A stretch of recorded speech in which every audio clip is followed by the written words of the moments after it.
فخر موجودات، تمیمه دور و زمان، منجی عالم بشریت، یعنی حضرت محمد مصطفی صلی الله علیه و سلم. الحمدلله که در ماه مبارک ربیع الاول قرار داریم و در این روز مبارک و در این ساعت مبارک پر از فیض برکات که الحال ما و شما حضور داریم.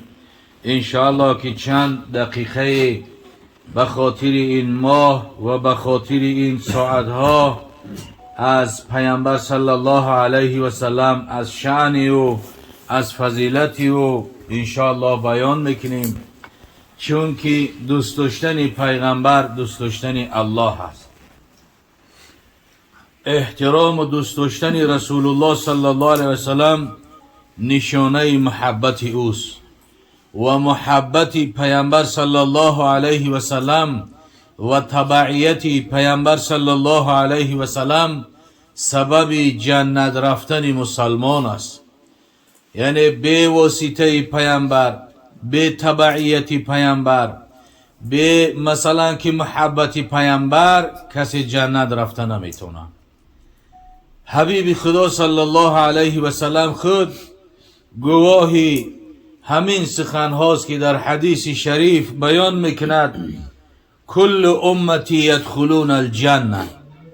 حبیب خدا بیان میکند که همه امتی من داخل جنت میشود، الا من ابا، مگر کسی که جنت رفتن ابا کنه، سرکشی کنه.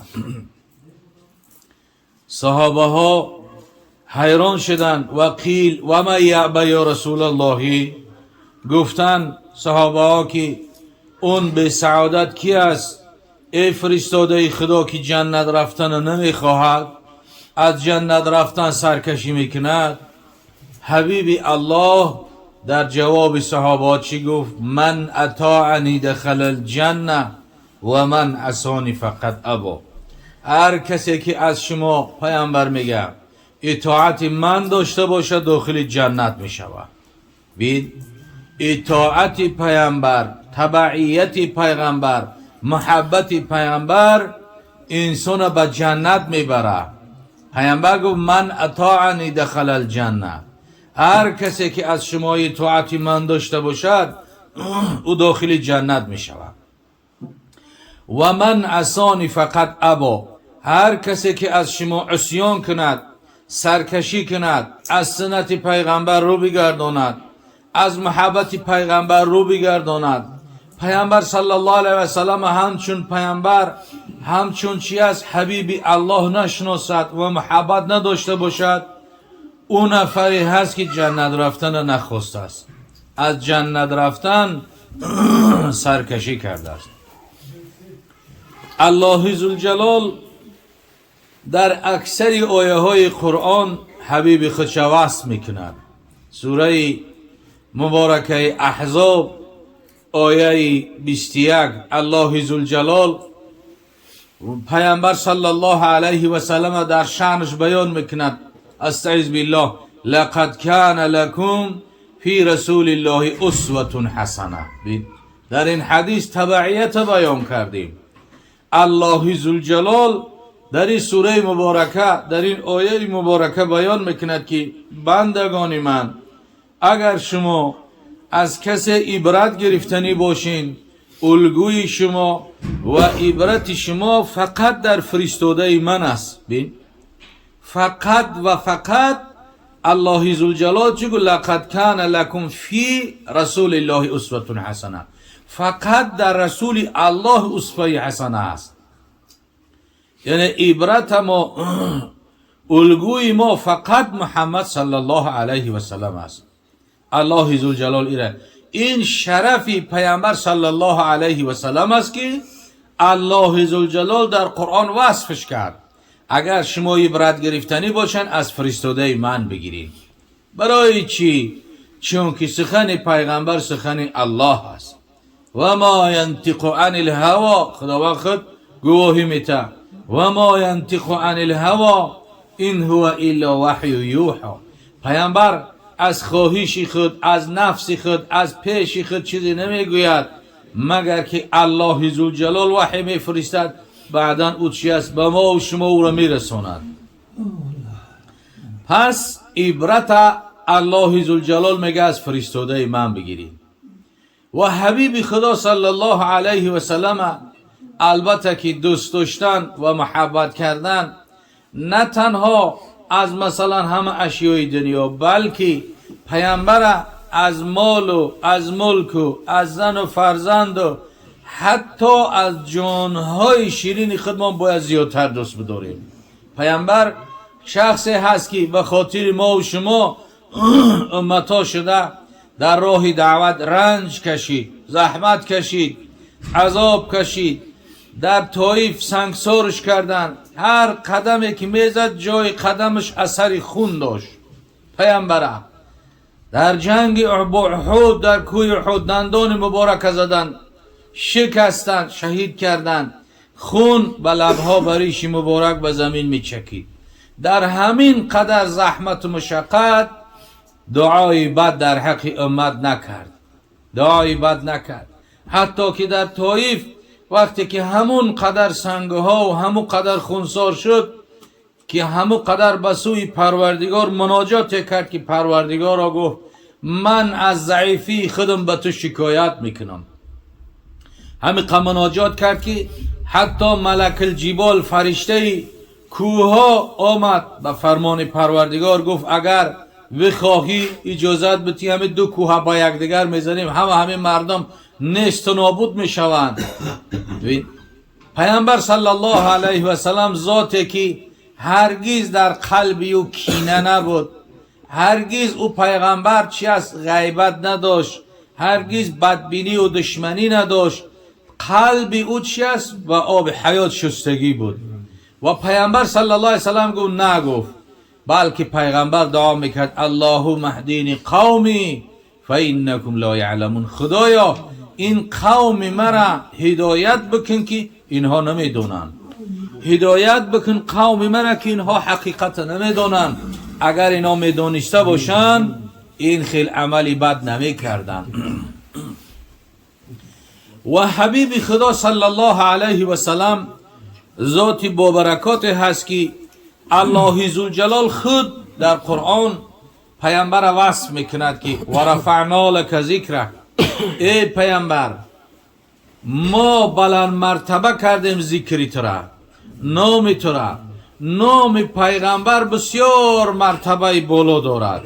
هر کجا که نام الله باشد بین در او طرف شو بین نام محمد صلی الله علیه و سلم نویسنده شده است.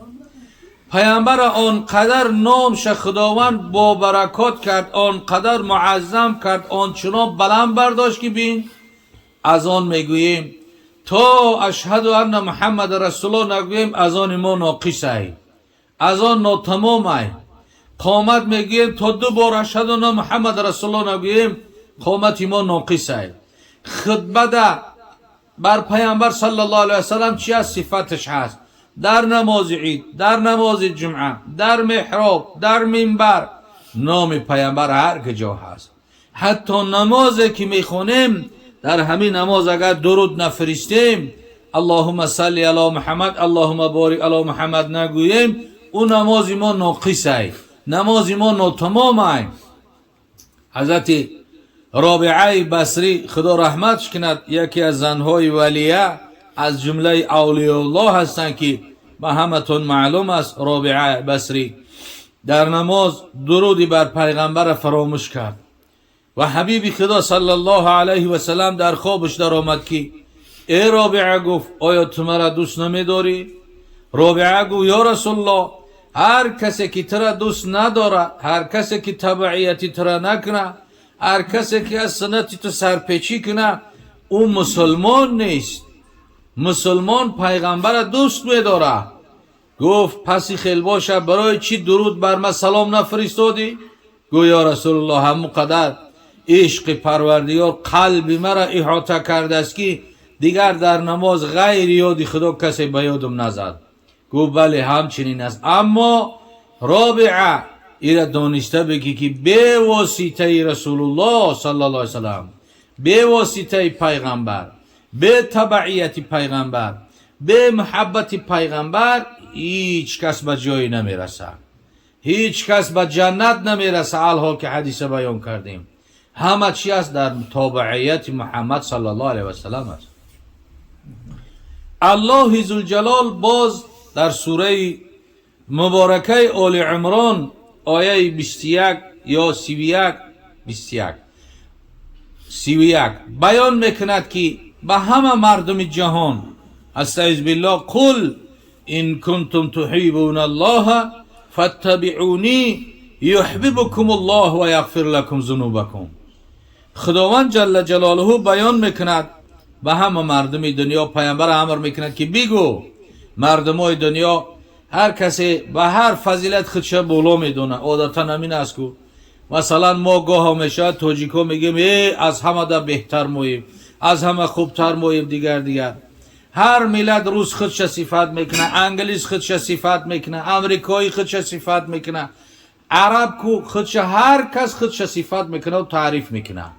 مخصوص از همه دا بدترین ملتچی و ناچیست همین یهود است که قوم یهود اونا میگن که خداوند خاص ما را خلق کردگی است، تمام عالم ملتش باید که غلام ما باشه. مردمای جندیا را خدا برای غلامی ما خلق کرده است. ما بچه های خدا هستیم، میگه ما دوست داشته های خدا هستیم. حتی خداوند در قرآن سخن او را بیان میکند که میگن نحن ابناء الله و احباؤه، ما دوست داشته های خدا و بچه های خدا هستیم. همه پیامبرها از ما هستیم میگن، از همه در مردم زیرک ما هستیم میگن. الله ذوالجلال در این آیه مبارکه برای رد اینها پیامبر صلی الله علیه وسلم امر میکند که قل بگوی محمد صلی الله علیه وسلم به همه مردم دنیا این کنتم تحبون الله، اگر شما خدا را دوست می داشته باشین فاتبعونی، تابع محمد صلی الله علیه و سلم بشین.